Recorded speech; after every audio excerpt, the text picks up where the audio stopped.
Essa lição de hoje é a conclusão de um pedido que nos foi feito pelo Joabe, para que nós tratássemos aqui da questão da história dos batistas no Brasil e aí, consequentemente, dos batistas nacionais.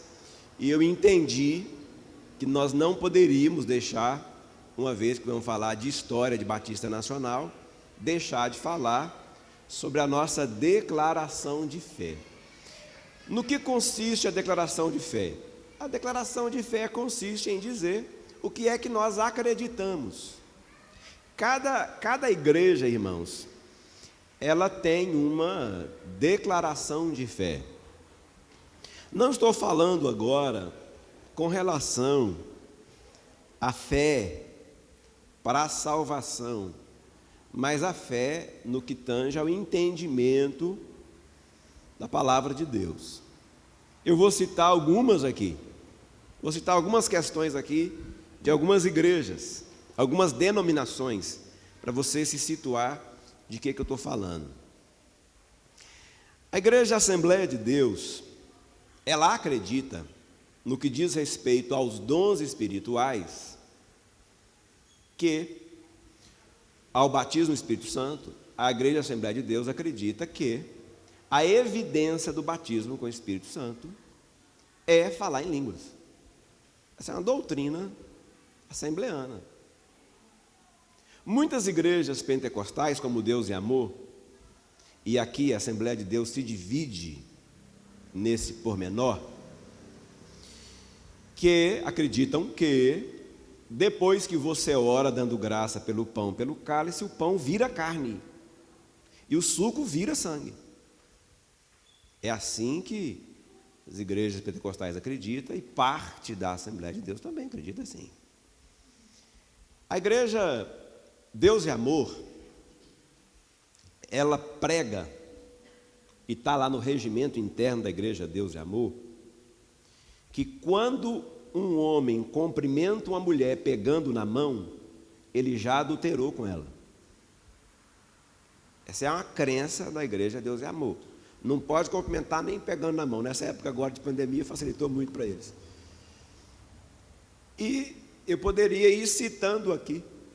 A igreja presbiteriana, ela é fechada no que diz respeito à predestinação. Fechada. Não existe uma divisão na igreja presbiteriana no que diz respeito à predestinação. Eles acreditam que há quem nasceu predestinado a ir para o céu, quem nasceu predestinado a ir para o inferno, quem nasceu para ser salvo, quem nasceu, diria lá o pessoal dos jornais aí, para não ser salvo. Então, isso chama-se declaração de fé, que você vai estudando e você vai conhecendo. O que é que nós, enquanto batista, acreditamos na nossa declaração de fé? Tem alguém que ficou sem a folha aí? Por favor, queridos, aqui ó, desse lado. Levanta a mão para os irmãos te ver aí. Eles vão te ver e vão te entregar. É importante que você tenha para você acompanhar. Pedir para o Marcos fazer parceria com alguém aí, deixar para ele me indicar. Ele vai fazer a leitura do texto e a outra pessoa vai fazer a leitura do primeiro versículo que vier na sequência da leitura do texto. Tá bom? Nós vamos ler bastante hoje, irmãos. Vamos ler muito.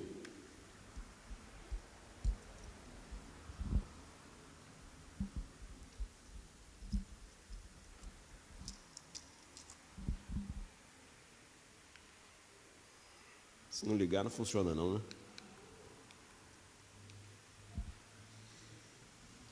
Esse é o nosso texto áureo.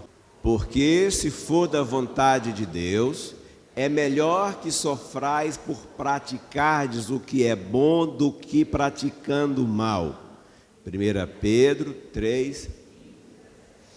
A carta de Pedro está orientando a igreja da seguinte maneira: quando perguntarem acerca da fé de vocês, vocês precisam ter resposta.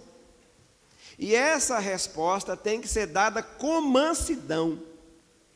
Toda a perseguição que vocês sofrerem precisa ser em virtude da fé.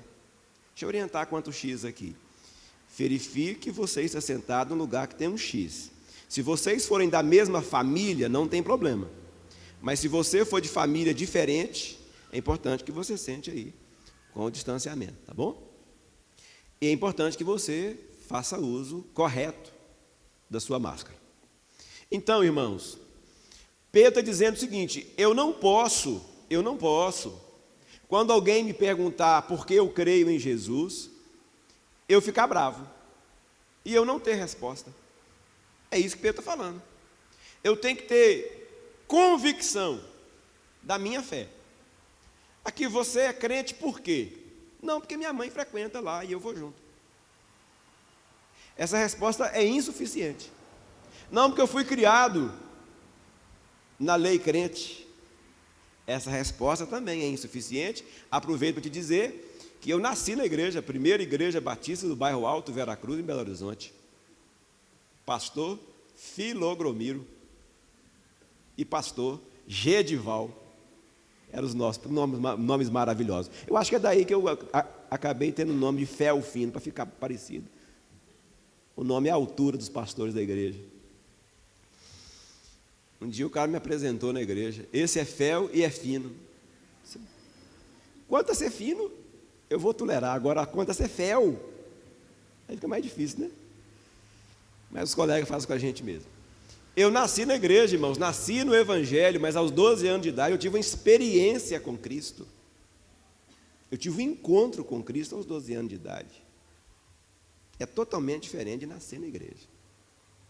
E eu insisto, precisamos levar as nossas crianças, pré-adolescentes, adolescentes, jovens, a uma experiência profunda com Cristo, para chegar na idade adulta com maturidade espiritual. Às vezes nós investimos muito na maturidade da vida e não investimos na nossa maturidade espiritual. Precisamos chegar em idade madura com maturidade espiritual. E aí Pedro está falando dessa maturidade. Responder com coerência acerca da fé. Por que você, vou usar a linguagem comum, por que você é crente? Por que você é evangélico? Aí eu preciso ter uma resposta à altura. E não existe outra resposta à altura, senão a resposta que está na palavra. O que a palavra fala? João 6,47 é a resposta. 1 João 5,13 também é a resposta. Efésios 2, 8, 9 e 10 também é a resposta. A resposta está nesses textos aqui. A resposta acerca da nossa fé reside nesses textos e tantos outros. Os outros não vou citar, mas esse eu acabei de citar agora. Então nós vamos conversar um pouquinho aí acerca da declaração de fé. E aí,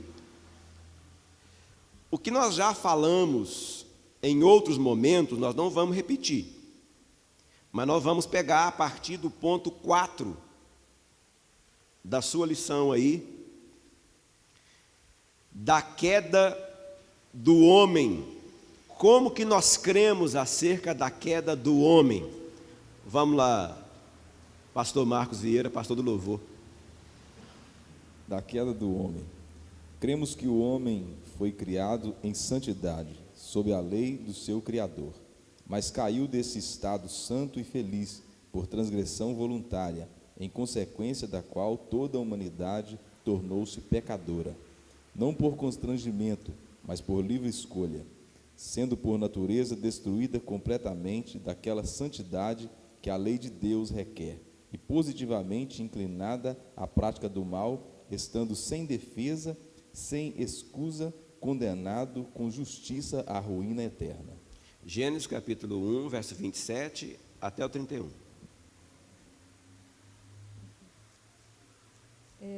Assim, Deus criou o ser humano à sua imagem, a imagem de Deus o criou, homem e mulher os criou. E Deus os abençoou e lhes disse: Deus viu tudo o que havia feito, e eis que era muito bom. Houve tarde e manhã o sexto dia. Quando você evolui para o capítulo 3, você vai encontrar a queda do homem. O que nós cremos acerca da queda do homem? Nós cremos que a queda do homem foi um ato voluntário desse homem. A queda é um ato voluntário. A Bíblia diz que por um só homem entrou o pecado no mundo. Está lá em Gálatas, está em Romanos. Então eu preciso entender. O homem não foi obrigado a pecar. Voluntariamente ele pecou. E ele cai da condição de extrema comunhão para extremo vazio. É o pecado que provoca o vazio. E é a vontade de preencher esse vazio é que leva o homem para o vício, para o sexo livre, para a ganância, é para preencher esse vazio.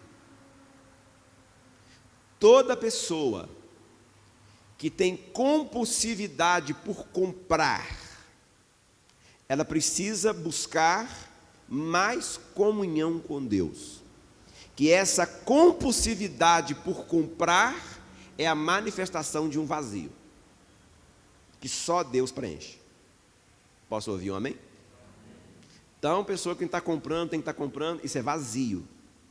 E esse vazio mostra que tem uma falta aí. Todo excesso esconde uma falta. Então a gente tem que ter muito cuidado com o excesso. Satanás é o senhor dos extremos. Jesus disse que a igreja é o sal, a igreja é o equilíbrio. Amém, gente? Pergunta aqui?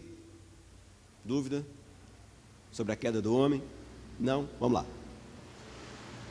Do meio da salvação. Cremos que a salvação dos pecadores é inteiramente de graça pela mediação do Filho de Deus, o qual, segundo o desígnio do Pai, assumiu livremente nossa natureza, mas sem pecado. Honrou a lei divina pela sua obediência pessoal e por sua morte realizou completa expiação dos nossos pecados, que tendo ressurgido dos mortos, está agora entronizado nos céus e que, unindo em sua maravilhosa pessoa a mais eterna simpatia com a perfeição divina, está completamente capacitado para ser o Salvador adequado, compassivo e todo suficiente dos homens. E estando nós mortos em nossas transgressões, nos deu vida juntamente com Cristo, pela graça vocês são salvos. Porque pela graça vocês são salvos, mediante a fé, e isto não vem de vocês, é dom de Deus, não de obras para que ninguém se glorie. O que acontece? Quando eu começo a ensinar assim, olha, você precisa fazer isso, fazer aquilo outro para ser salvo. Quando eu começo a te ensinar que você precisa fazer um monte de coisa para ser salvo, eu estou anulando o sacrifício de Cristo. Quando eu limito a sua salvação a não cortar cabelo, não usar maquiagem, não jogar bola, não usar bermuda, quando eu limito a sua salvação a isso, eu estou anulando o sacrifício de Cristo. O sacrifício de Cristo, irmãos, ele é inteiramente suficiente para a nossa salvação. Posso ouvir um amém? Vou dar um exemplo aqui para você. O pessoal aí que fez evangelismo explosivo vai lembrar desse pormenor lá do curso do evangelismo explosivo. Vamos imaginar que amanhã é aniversário da Graziele. O seu já foi essa semana. Amanhã é aniversário da Graziele. E aí, a Marcilene leva um presente lá para a Graziele. Quando chega na casa da Graziele, a Graziele fala: Marcilene, aquela mania feia que eu vou corrigir vocês, não faça isso, por favor, diria lá o senador. Não precisava, querido, para de falar essas coisas. Simplesmente pega o presente e agradece. Para com esse negócio de não precisava. Quantos aqui que oram igual eu assim: Senhor, cuida da minha vida? Quem mais ora? Se a pessoa te deu um presente, porque Deus está cuidando de você, como que não precisava? Precisa, viu, gente? Amém? Precisa sim. Aí a Graziele, não precisava. Quanto custou? Eu falei, não, Graziele, é presente. Não, mas quanto custou? Aí a Marcilene fala, não, eu paguei R$1.200 nesse presente. Aí a Graziele fala, não, eu quero pagar. Eu tenho umas economias aqui, porque é bom que os homens saibam que toda mulher tem um dinheirinho guardado. É bom que os homens fiquem sabendo disso aqui. Toda mulher tem. Tem, sempre tem alguma coisinha. Tem, não tem, Pacheco? Tem lá, concordou? O cara é investigador e concordou, então você sabe que tem. Aí a Graziele vai lá, pega R$87 e entrega para a Marcilene para pagar 1.200. Qual que é o sentimento, gente, da Marcilene? Como que ela se sente? Ofendida. É exatamente o que Deus sente quando você quer pagar pela salvação que custou tão caro. Você quer pagar com obras. Pela graça sois salvos mediante a fé. Isso não vem de vós, é dom de Deus. Não vem das obras para que ninguém se glorie, porque vós fostes feitos nele para as boas obras. Todas as boas obras que a gente não pratica para ser salvo. A gente pratica porque a gente é salvo. Quem entendeu diz amém. O pastor falou lá, não precisa fazer nada de bondade, caridade para ninguém. Não faz isso aqui não, ao contrário. Se você é salvo, a caridade já faz parte de você. Você que não é generoso, que é pão duro, está precisando fazer um conserto com Deus. Servo de Deus não pode ser pão duro, munheca de samambaia. Dá tchau assim, ó. Não. O servo de Deus, ele é convidado a ser hospitaleiro, generoso, bondoso. Amém, gente? Aliás, bondade é fruto do Espírito. Todo crente tem que frutificar com bondade. Eu vou dar um exemplo aqui como pai. Você quer ver um pai feliz?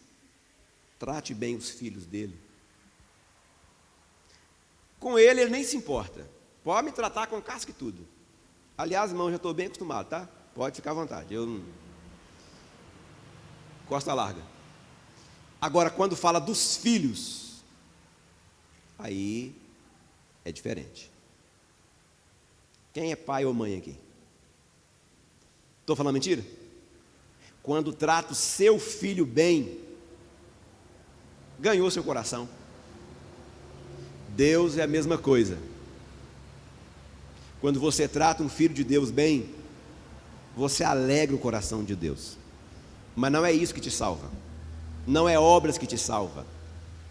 O Espiritismo ensina em sua doutrina que você deve praticar todo tipo de caridade para você, na outra encarnação, você receber isso de volta. Mas não é isso que a Bíblia ensina.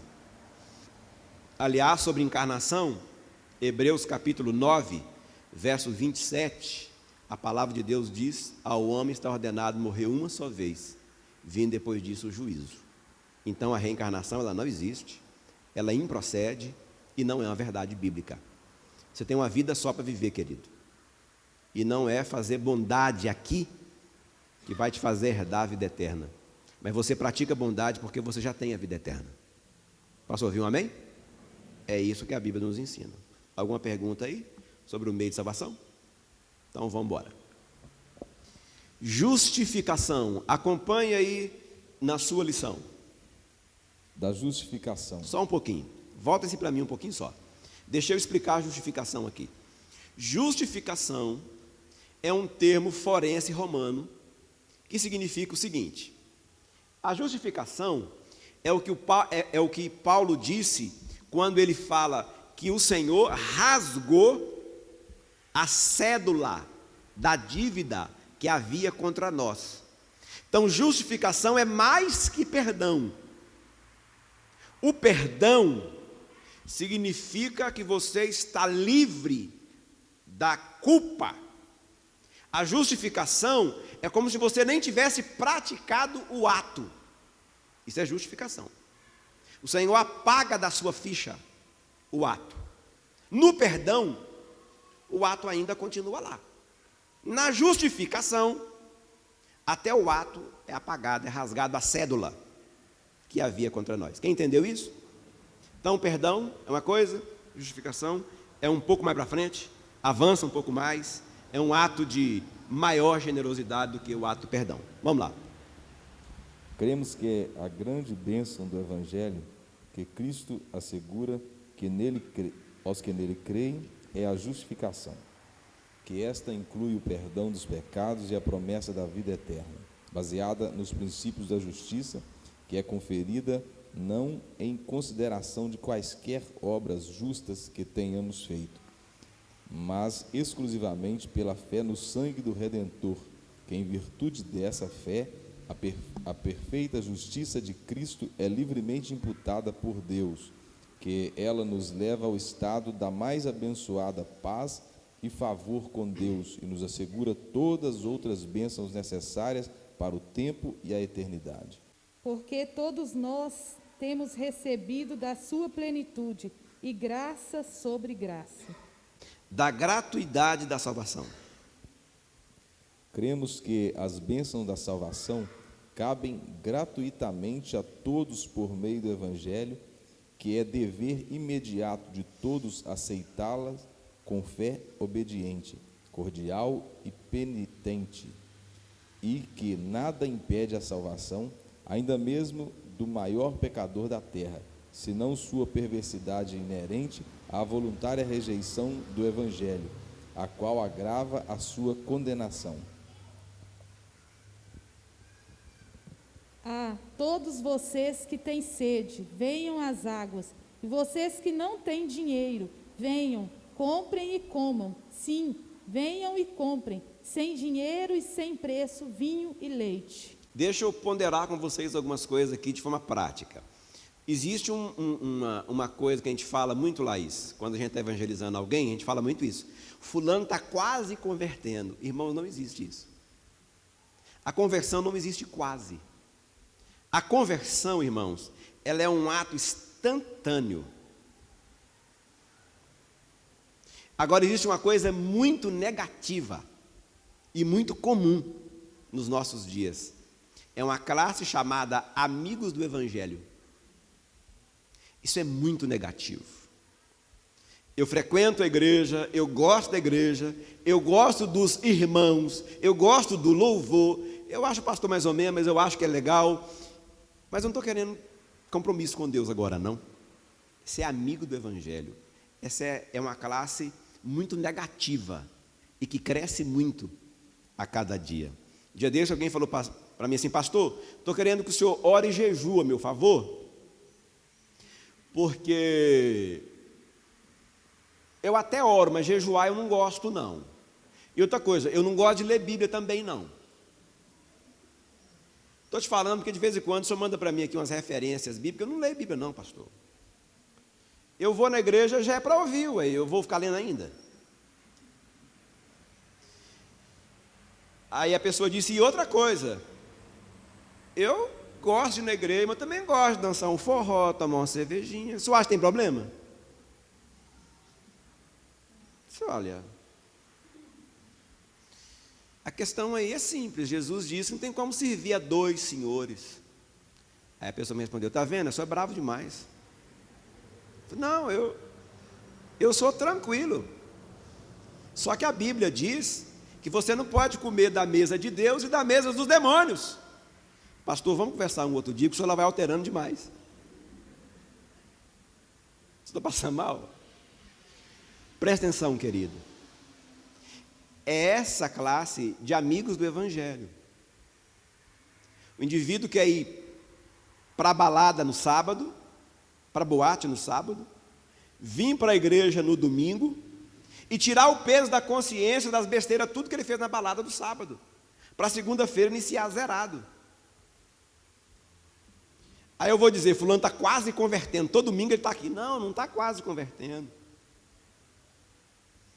Aliás, a pessoa boa de evangelizar é aquela que discute com você, que fica com raiva de você, que briga. É essa que é boa. porque ela está sentindo o golpe.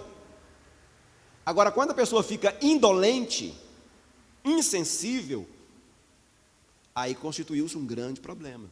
Quanto à salvação, a salvação está ofertada a todas as pessoas. Diga amém.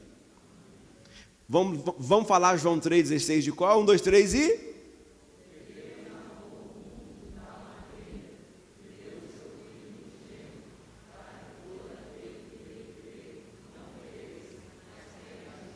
E agora o 17.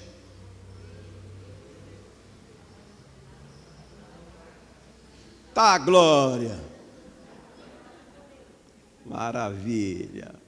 Alguém começou em português, terminou em línguas, pelo que eu percebi. Foi isso, né? O pessoal está renovado mesmo. Porque Deus não enviou o seu Filho ao mundo para que condenasse o mundo, mas para que o mundo fosse salvo por ele. Esse é o verso 17, que eu insisto que vocês precisam também decorar o 17. Então, irmãos, a salvação está à disposição de todos os homens. A pergunta que eu faço, são todos que querem a salvação? Não. O cara não quer, depois que ele não quer, ele é livre para fazer uma escolha. Deus é Pai, gente, não vai mandar ninguém para o inferno. Verdade, tá certo, tá certo? Afirmativa. Só que não é Deus que está mandando, é o cara que está indo por escolha. Não é Deus que mandou, a pessoa escolheu ir. Está indo. Você lembra na parábola do filho pródigo que o pai não foi atrás do filho? Por quê? Porque o filho quis, velho. E o pai tolerou, aceitou. Não estou dizendo que concordou, mas aceitou. Porque ele fez uma escolha. E a gente tem que entender isso.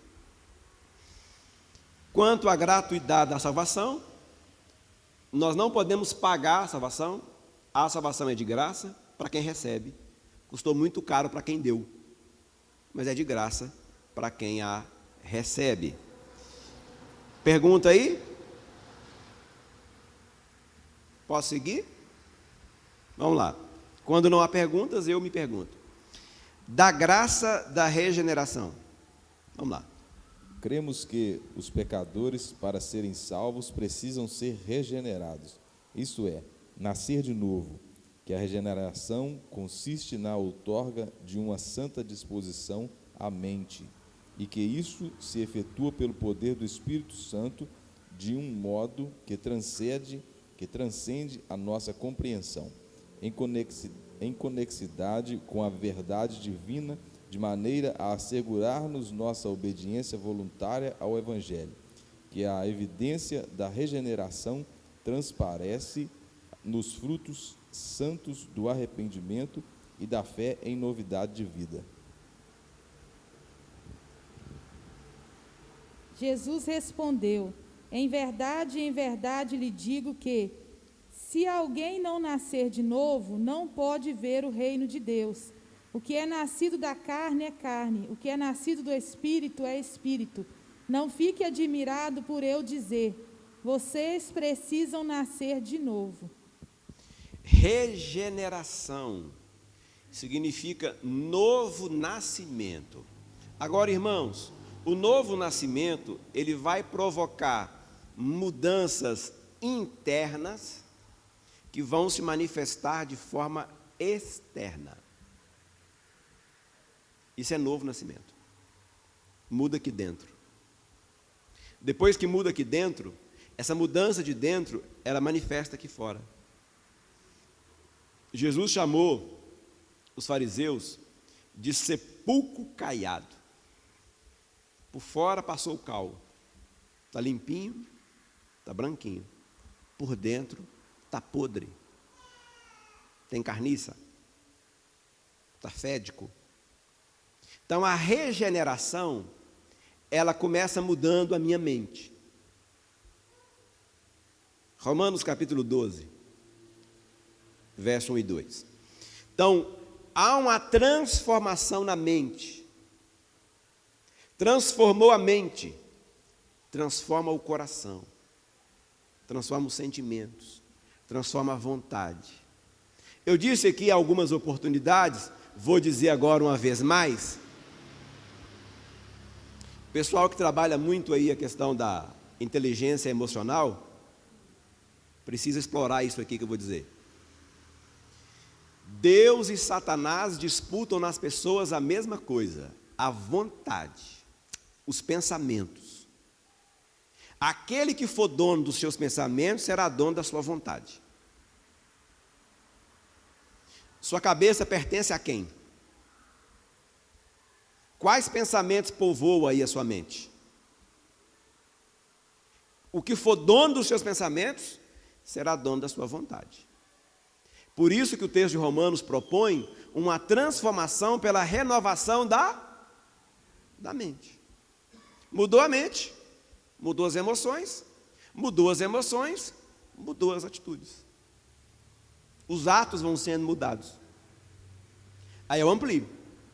A forma de ver a vida vai mudando. A forma de negociar, de comprar, de vender, aquela ideia do espertalhão, que quer levar vantagem em tudo, se ela ainda existe, é porque a conversão ainda não aconteceu. Falei aqui um dia desse. Na declaração do imposto de renda, declarou certinho. Ou só 2.300 para não pagar imposto. Regeneração, gente. Mudança. Nascer de novo. No texto que a irmã leu ali, Jesus está falando com Nicodemos: olha, se você quer ver ou quer entrar no reino de Deus, você tem que nascer de novo. Porque o que é nascido da carne é carne. E o que é nascido do Espírito é? Então tem que nascer do Espírito. Essa regeneração vai me levar para o centro da vontade de Deus. Então, eu preciso, se eu quero experimentar da graça de Deus, eu preciso primeiro ser regenerado. Tem uma música antiga, eu acho até, Marquinhos, que ela deve voltar para o repertório, que diz: Jesus Cristo mudou meu viver, é a luz que ilumina meu ser. O amor só conhecia em canções que falavam de ilusões, mas agora é diferente. Cristo fala a toda a gente, pois Cristo deu-me o seu amor. E na voz da Thalita, né? A gente tinha um CD na voz da Thalita cantando essa canção. Eu lembro que eu namorava a Rejane, passamos o Natal inteirinho ouvindo Thalita. Era o nosso programa de Natal. Aí passamos ouvindo Thalita cantando. Ouvi um lado, ouvi o outro, ouvi um lado, ouvi o outro. Então, quando Jesus Cristo muda, eu conheço Rejane desde 15 anos de idade, gente. Estão pensando o quê? Não que tenha passado tanto tempo assim. Quando Jesus Cristo muda o nosso viver, aí acontece a regeneração. E aí o apóstolo Paulo vai escreveu para a igreja de Éfeso: quem mentia não mente mais, quem roubava não rouba mais. As mudanças têm que ir acontecendo. Isso chama-se regeneração. Pastor, mas a regeneração, ela vai acontecendo aos poucos, né? Ela vai acontecendo na velocidade que você permite. Qual que é a velocidade que você permite? 20 anos frequentando a igreja e ainda fuma? Que é isso? Que história é essa? 20 anos frequentando a igreja e está amigado até hoje? Que é isso? Não, resolver isso. Pôr ordem nisso. Pôr ordem nisso. Você tem que experimentar essa regeneração aí. Amém, gente? Aleluia? Assusta não, a nossa declaração de fé. Fica firme aí no propósito. Perguntas daqui? Não? Vamos lá. Do arrependimento da fé. Cremos que o arrependimento e a fé são deveres sagrados e também graças inseparáveis, originadas em nossas almas pelo Espírito regenerador de Deus, que, sendo por essa graça, convencidos profundamente de nossa culpa, perigo e incapacidade, bem como do caminho da salvação por Cristo, voltamo-nos para Deus com sincera contrição, confissão e súplica por misericórdia, recebendo ao mesmo tempo de coração o Senhor Jesus Cristo como nosso profeta, sacerdote e rei, e confiando somente nele como único e autossuficiente Salvador. Ele dizia: o tempo está cumprido e o reino de Deus está próximo. Arrependam-se e creiam no Evangelho. O arrependimento, gente, tem a ver com a questão da metanoia, a mudança de mente. O arrependimento, o que é arrependimento? Arrependimento não é remorso, mas arrependimento é um pesar por algo praticado ou não praticado, e a compreensão de que errou, falhou, pecou. O arrependimento, disse o apóstolo Paulo na carta aos Coríntios, que o arrependimento, segundo Deus, produz isso, tristeza. O arrependimento produz tristeza no nosso coração, irmãos. Agora deixa eu ser um pouco mais taxativo aqui. Arrependimento precisa me levar a sentir nojo do ato praticado. Esse é o arrependimento. Pastor, então quer dizer que se eu arrepender de algo, nunca mais eu faço aquilo? A isso aí nós chamamos de libertação, não de arrependimento. No processo de libertação é preciso haver arrependimento. Não existe libertação se não há arrependimento. Eu atendo aqui no processo de cura e libertação muitas pessoas não crentes e digo para elas: não existe libertação se não houver conversão e arrependimento genuíno, verdadeiro. Olha, irmãos, quando eu deixo de fazer alguma coisa porque eu tenho medo das consequências, isso não significa arrependimento. Isso é conveniente, ué. Eu devo deixar de fazer algo por amor ao Senhor, porque eu amo o Senhor, porque eu vou entristecer o meu Senhor se eu fizer, então não vou fazer. Aí o arrependimento foi gerado no nosso coração. Faço hoje, peço perdão, faço amanhã, peço perdão, vou fazendo, pedindo perdão. O que vai acontecer é o seguinte: vai chegar um momento que eu vou ficar insensível à voz do Espírito Santo. Não vou mais ouvir a voz do Espírito Santo. O Senhor Deus, se você quer um texto bíblico, vamos para ele. O Senhor Deus falou com Samuel acerca de Saul. O que é que está acontecendo? Qual que é o problema? Até quando meu espírito vai contender com ele? Não quero mais. Acabou. Triste realidade. Um outro exemplo, Sansão. Irmãos, Sansão teve 20 anos de oportunidade. 20.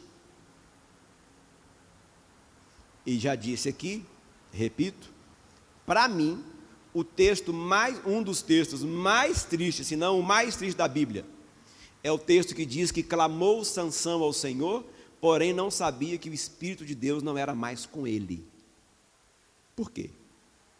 Porque se tornou indolente. O arrependimento se afastou dele. Não deixe o arrependimento afastar do seu coração. Amém, querido? Arrependa-se. O arrependimento é uma forma de vencer o orgulho. Arrepender é o melhor caminho. Não se torne um indolente. Perguntas? Vamos lá. Do propósito da graça de Deus. Cremos que a eleição é o eterno propósito de Deus, segundo o qual Ele gratuitamente regenera, santifica e salva pecadores. Que é esse propósito, sendo perfeitamente consentâneo com o livre arbítrio do homem, compreende todos os meios que concorrem para esse fim, que é gloriosa a manifestação da soberana vontade de Deus, que é infinitamente livre, sábia, santa e imutável, que exclui inteiramente a jactância e promove a humilde, o amor, a oração, o louvor, a confiança em Deus, bem como a imitação ativa de sua livre misericórdia, que encoraja o uso dos meios de santificação no grau mais elevado e pode ser verificada por seus efeitos em todos aqueles que realmente creem no Evangelho, que é o fundamento da segurança cristã e que verificá-la a respeito de nós mesmos exige e merece a nossa maior diligência. Portanto, não se envergonhe do testemunho de nosso Senhor, nem do seu prisioneiro que sou eu. Pelo contrário, participe comigo dos sofrimentos a favor do Evangelho, segundo o poder de Deus, que nos salvou e nos chamou com santa vocação, não segundo as nossas obras, mas conforme a sua própria determinação e graça, que nos foi dada em Cristo Jesus antes dos tempos eternos. Então eu fui regenerado, eu nasci de novo, eu fui gerado de novo, e aí eu fui santificado agora, pelo sangue de Jesus. Vamos voltar no presente da Graziele aqui, por favor, Graziele. Aí chega a Marcilene lá na casa da Graziele, aquele presente que ela fez um certo esforço, não muito grande, mas fez para comprar R$1.200, e deu para a Graziele, está lá no terreiro. Os meninos estão lá brincando com aquilo, olha que eu falei, os meninos no plural. Os meninos estão lá brincando no terreiro com aquilo, e aí chega a Marcilene e vê. Qual é a impressão que a Marcilene tem? Ela não fez caso, ela não se importou, ela não valorizou. Eu sou salvo pela graça, não é pelas minhas obras, mas a Bíblia diz assim: guarde o que tens para que ninguém tome a tua coroa. Ser fiel até a morte, não é até um pouquinho antes, até a morte, e dar-te-ei a coroa da vida. Então agora eu vou cuidar desse presente que é a salvação. Eu vou cuidar dele, porque eu valorizo. Como que eu cuido, irmãos, da salvação? Eu cuido me mantendo no processo de santificação diária. A santificação é um processo diário, irmãos. Tem que ir santificando, cada dia morrendo por uma coisa, buscando a Deus, servindo o Senhor. Aí eu vou dar a dica aqui agora. Você sabe qual que é o seu ponto de fraqueza, não sabe? Sabe, pois é. Dobre a atenção no que é a sua fraqueza. Qual que é a sua fraqueza? Você sabe. O diabo também sabe e Deus também sabe. Nesta área que é a sua fraqueza, você vai dobrar a sua atenção. Agora, existe armas diferentes que o inimigo usa para o mesmo propósito. Primeiro, ele ataca você. Não conseguindo êxito, ele vai querer que você se alie a ele. Ele vai querer se aliar a você. Ele vai querer dizer agora seu amigo. Foi o que fizeram com Neemias. Primeiro que é mão de ataque, depois não, desce cá, vamos conversar um bocado, vamos fazer as pazes, levantar a bandeira branca. Ele disse: eu estou fazendo uma obra grande demais, eu não posso parar o que eu estou fazendo para ir aí. O inimigo te ataca, não tendo resultado, ele vai querer se aliar a você. E às vezes é no momento em que o inimigo quer se aliar a você, é que você cai, que você baixa a guarda. Você acha que ele não está te atacando mais, ao contrário. Ele está te atacando com muito mais ferocidade. Ele está sendo muito mais feroz. É você que não está vendo. Então, o propósito aí, a questão aí da graça de Deus, passa pelo caminho da regeneração, santificação e te leva para a salvação. Salvação, repito, é pela graça, mediante a fé. É isso aí. Vamos embora? Vamos lá. Da santificação. Cremos que a santificação é o processo pelo qual, de acordo com a vontade de Deus, somos feitos participantes de sua santidade, que é uma obra progressiva que se inicia na regeneração, que é continuada nos corações dos crentes pela presença do Espírito Santo, o confirmador e confortador, no uso contínuo dos meios indicados, especialmente a palavra de Deus, o exame próprio, a renúncia, a vigilância e a oração. Pois a vontade de Deus é a santificação de vocês, que se abstenham da imoralidade sexual. Aí eu já tinha até dito um pouquinho sobre o processo da santificação, que é esse abandono aí daquilo que é pecado, daquilo que é errado. Irmãos, eu vou repetir um texto que eu falei aqui. Nós não podemos comer da mesa de Deus e da mesa dos demônios. nós temos que comer só da mesa de Deus. O que eu posso fazer enquanto cristão? Eu posso fazer tudo que a Bíblia permite. O que eu não posso fazer? Aquilo que a Bíblia não permite. Eu não posso fazer. Simples assim. Não precisa inventar a roda. Tá? Aí nós vamos pular aí, irmãos. Nós vamos dar um salto aí, lá para o 15º, do sábado cristão. Está no final aí da sua folha, sábado cristão. Quero considerar isso aí, e com isso aí nós vamos fechar. Tá? Gostaria, querido, que você levasse para casa. Sobrou algum aí, irmão? Se alguém mais quiser, levanta a mão, porque de repente na casa aí tem 2, tem 3, quer levar mais de um, pode levantar a mão que os irmãos vão entregar para você. Eu quero que você estude em casa isso aí, para você poder dizer, é isso aqui que a minha igreja crê, ó. Nós cremos nisso aqui, ó. Vários textos bíblicos aí. Acho até uma sugestão, para quem tem filhos já alfabetizados, penso que esse aí pode ser um roteiro para os cultos domésticos na nossa casa. Um ponto aí por dia, lendo, comentando, fortalecendo a fé e o conhecimento aí dos nossos filhos, tá? Se você quiser mais uma folha, levanta a mão que os diáconos tem aí, vai entregar para você. Do sábado cristão.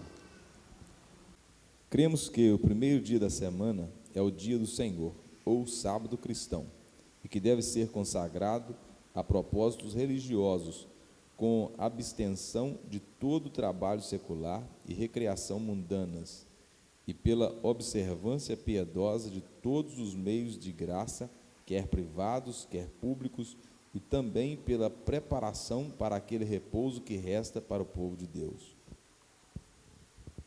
No primeiro dia da semana, nós nos reunimos a fim de partir o pão. Paulo, que pretendia viajar no dia seguinte, falava aos irmãos e prolongou a mensagem até a meia-noite. Sábado significa descanso. Sábado significa descanso. O que nós vamos entender? E aqui nós vamos entender a questão adventista. O problema da guarda do sábado adventista é que a guarda do sábado adventista é critério para a salvação. E a guarda de sábado, irmãos, não pode ser usado como critério para a salvação. A salvação acontece apenas por meio da graça, mediante a fé. É essa que é a questão. Ah, pastor, mas eu quero guardar o sábado, tem problema? Não, irmão, não tem problema. Você quer guardar o sábado? Não tem problema. Só que você tem que observar certinho essa guarda de sábado. Só pode andar até 800 e poucos metros no dia de sábado. O seu sábado começará no crepúsculo de sexta-feira e terminará no crepúsculo de sábado, às 18 da sexta até às 18 do sábado. Essa é a guarda de sábado. O seu sábado não começa à meia-noite e termina à meia-noite. Começa às 18 da sexta, termina às 18 do sábado. Você não pode receber, até que pagar você não vai importar muito não, mas você não pode receber e nem pagar, nesse período de 24 horas. Tá? Você não pode fazer nenhuma tarefa doméstica nesse dia. Então, se você quiser guardar o sábado com este rigor, você vai ter alguma dificuldade, mas você pode se você quiser. Eu posso guardar o sábado? Pode. Se eu não guardar o sábado, eu perco a salvação? Não. Você não perde a salvação. E se eu quiser que todo mundo guarde, aí você vai ter um problema. Porque você querer fazer é uma coisa, querer que todo mundo faz é outra. Um irmão nosso aqui falou para mim, pastor, estou sentindo de Deus de não usar bermuda mais. Eu disse, parabéns. Canela horrorosa. Foi uma decisão acertada. Falei, e Deus te falou mais alguma coisa acerca dos demais? Ele disse, não, Deus falou só para mim. Disse, vai nessa força, você está debaixo de bênção. Deus falou com você. É a sua experiência pessoal. Irmãos, como que eu falo com ele que Deus não falou? É a experiência pessoal dele. Entende? Daqui a pouco vem a Bianca e fala, pastor, Deus falou para mim não cortar cabelo. Vou dizer para ela, parabéns, Rapunzel. Não cortam, é a experiência dela. O problema é quando ela fala assim, Deus falou que as irmãs aqui, ó, ninguém mais pode cortar cabelo. Aí ela entrou por um caminho muito difícil. Mas quando é a experiência dela, é pessoal, irmãos, nós temos que ter muito critério aqui. Presta atenção. Existem algumas coisas que é passivo de até de repreensão. Dizer, vem cá, isso aí que está falando contradiz a palavra. Agora, quando é uma experiência pessoal, o irmão que me disse, ele não disse, Deus falou comigo que vestir bermuda é pecado. Ele não falou isso comigo. Ele disse, eu sinto de Deus, experiência minha, de não mais usar bermuda. Ele não usou texto bíblico, ele não disse que era pecado, experiência dele. E aí eu vou fortalecer a experiência dele dizendo o seguinte, se eu quero caminhar com Deus, eu abandono o que é proibido. Se eu quero ter mais intimidade com Deus, eu abandono até o que é permitido. Até aquilo que é permitido eu abro mão, porque eu quero andar mais afinado na comunhão, na experiência com Deus. Então a questão do sábado cristão, nós observamos que o sábado, a palavra sábado, significa descanso, e que esse descanso pode acontecer no domingo, sendo o primeiro dia da semana, sem nenhum problema. Então nós não temos problema quanto a isso. Deu para entender, irmãos? Só que nós entendemos que ninguém é salvo porque guarda o sábado. Somos salvos pela graça, mediante a... É simples assim. Que o Senhor nos abençoe, que a graça do Senhor continue conosco, sempre abundante, nos levando a viver e experimentar do seu favor a cada dia.